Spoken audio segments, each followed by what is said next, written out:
A round of applause. My personal favorite so far today. Thank you very much, Lucian. And now, Markus, please, the stage is yours.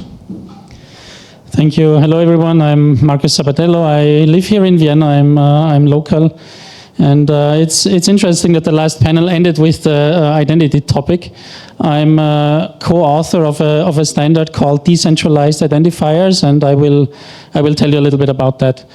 Basically, about 10 years ago, the digital identity community, people working on digital identity, realized that identity, the question when I go online, how do I present myself, who am I, what do others know about me?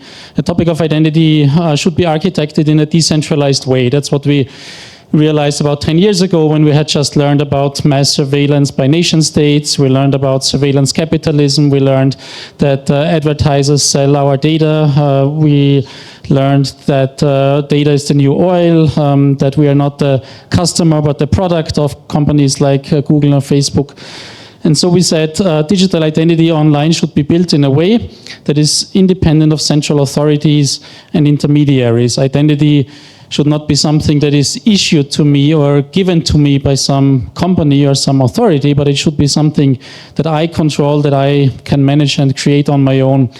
We sometimes quote the philosopher René Descartes. He said, "I think, therefore I am," right? He didn't say, "I register on Facebook and therefore I am."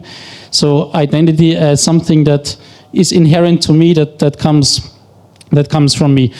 And then at that time, on the philosophical, on the ideological level, the concept of self-sovereign identity was created. Some of you may know the term, SSI, self-sovereign identity.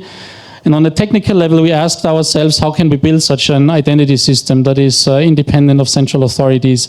And of course, we ended up on the technical level with mathematics, with cryptography, with decentralized networks and blockchains. And we basically said, if we can generate and manage our cryptographic keys, our key pairs using wallets, then we can generate something called a decentralized public key infrastructure. A little bit like in Bitcoin, I don't have to go to a bank, I don't have to open a bank account, I can just generate cryptographic keys using a wallet. And so in a similar way, we said, if we can all generate and manage public keys, then we establish a basis for an identity infrastructure that is that nobody can take away from us, that is decentralized. A few years later, we had a standard. So Decentralized Identifiers is a standard at the World Wide Web Consortium, the same organization that makes HTML and other important web standards. And we said, if we want to build digital identity, we need to start with digital decentralized identifiers. So digital names, numbers, addresses to identify individuals, but also organizations and things. And unlike traditional identifiers like social security numbers or tax identifiers or phone numbers, we wanted identifiers to be decentralized, right? And so DIDs are, like I said, standard at the World Wide Web Consortium, and these identifiers then become the basis for creating connections, for creating relationships, for transactions, for sharing data, for messaging, for trust and reputation. So for all these things, we need a way to refer to each other. We need a way to identify each other, and for that we wanted to use these kinds of identifiers, DIDs. If you look at them, they are not designed to be human readable, so they are not usernames, they are not nicknames, they are not domain names, but they have a number of interesting technical properties. They are designed to be decentralized, so you, as I said, you can create and manage them without any central authority. You don't have to ask someone for permission. They are designed to be persistent, so you can keep this identifier as long as you control the corresponding keys. You don't have to pay someone every year to renew your ID, right? It just belongs to you. They are designed to be cryptographically verifiable. This means that I can prove that a DID is my DID and nobody else can take it away from me. And they are designed to be resolvable. This means that on the technical level, given a DID, somebody can look up technical metadata, associate with it, and then establish connections and engage in transactions with me. So this is a technical basis for decentralized identity, but these DIDs by themselves, they don't do very much. They're a little bit like IP addresses or telephone numbers. You need also other components on top of them. And the most important other standard that builds on top of DIDs is verifiable credentials. So the DIDs by themselves, we say they are untrusted. You don't have to, the DIDs are not associated with a name or a date of birth or anything like that. But then all the attributes, the semantic information that makes up somebody's identity is then modeled using this standard. Verifiable credentials are technically speaking attestations made by an issuer about a subject. So these are a little bit like the digital equivalents of your physical identity documents, like a digital driving license, a digital diploma from a university, a digital birth certificate. It's issued by a trusted party to a subject. And then I can present it to someone, right? So an example could be a university is an issuer. They issue to me a digital diploma. I'm the holder. I hold that in my wallet. And then I can present to someone and prove that I studied and that I have a certain degree from a university. So that's the basic model. These technologies, DIDs, are quite widely adopted in the EU. We've had a lot of pilot projects with digital diplomas, with universities, also with social security, health insurance cards, social insurance cards. In the US, you have the Department of Homeland Security working on digital green cards. In California, you have driving licenses based on DIDs, and not just digital driving licenses in an app, but actually on the physical card. There's a decentralized identifier on it. But also lots of other applications, supply chain, digital product passport, these things are being built with DIDs. And in the AI field, there are some protocols for AI personal agents talking to each other. When agents establish connections in a decentralized AI ecosystem, they also need identity, and there are also protocols being designed for agents to talk to each other.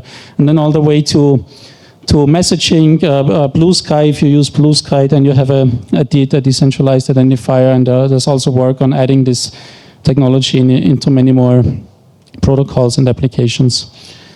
And that's it. I look forward then to the next presentation and then the discussion. All right. Hi, my name is Lucas. I'm co-founder of .co, and we are building privacy for digital rails. And after Markus' introduction about DIDs and verifiable credentials, I want to give you a bit of an overview how we apply these technologies. Let me start with a rather simple question. Are you a real human being? Are you real? I think so. I hope so. Are you real? What about you? Are you real? It's a bit of a ridiculous question, right? To stand here on stage and ask you, sitting in front of me, if you're real. What is ridiculous in a physical context is quite a challenge in a digital context.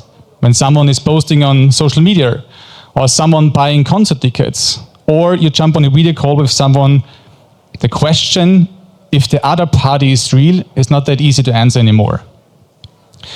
And actually, we gonna have a problem. By 2024, there was more automated traffic on the internet than by human beings. And this problem, as you can see, will just explode with AI agents in the upcoming years. But we as humans, we have one thing machines don't have, and that's biometrics. We and our customers at .co use biometric identifiers to retrieve, to create decentralized identities. Whether it's a finger scan, a palm scan, scanning someone's shape and form of its face, or an iris scan.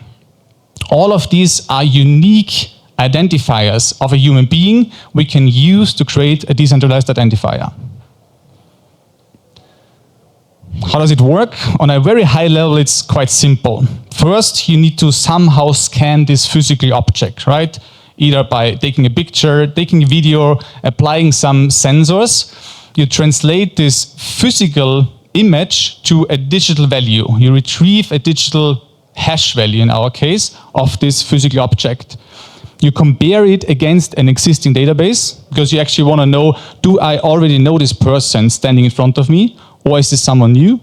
And then you add this person to your database.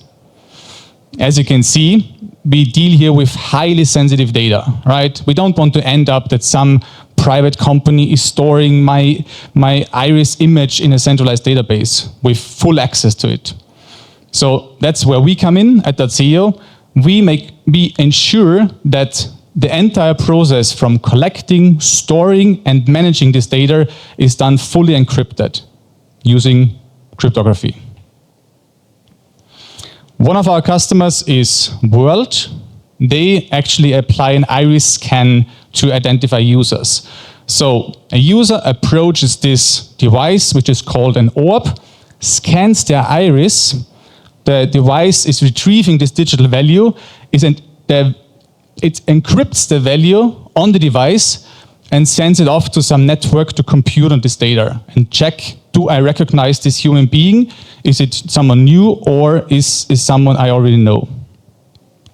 All of this process, throughout this process, World as an operator never gets to see the data. It's fully done in an encrypted way.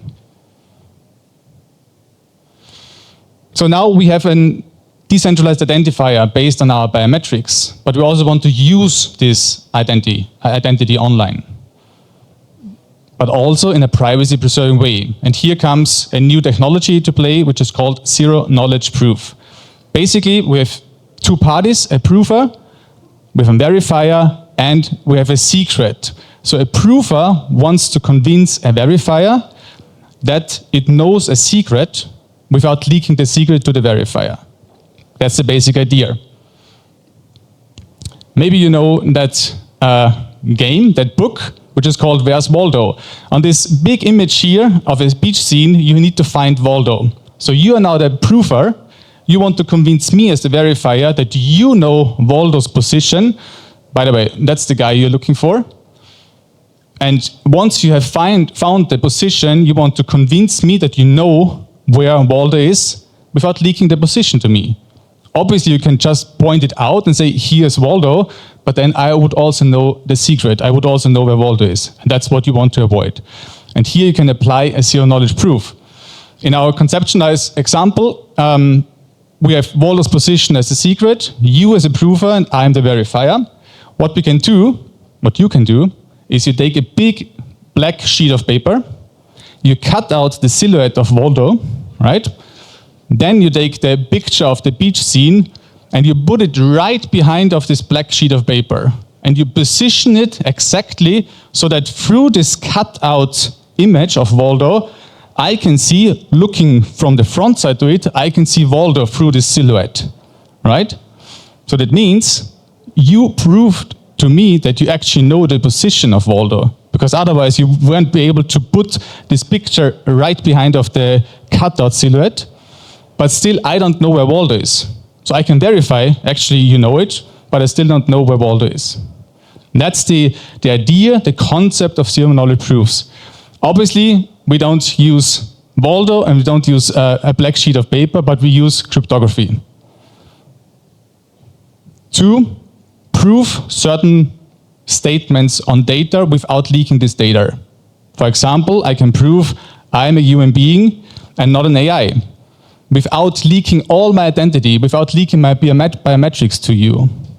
Or I can prove I'm over 18 without actually leaking my date of birth to you.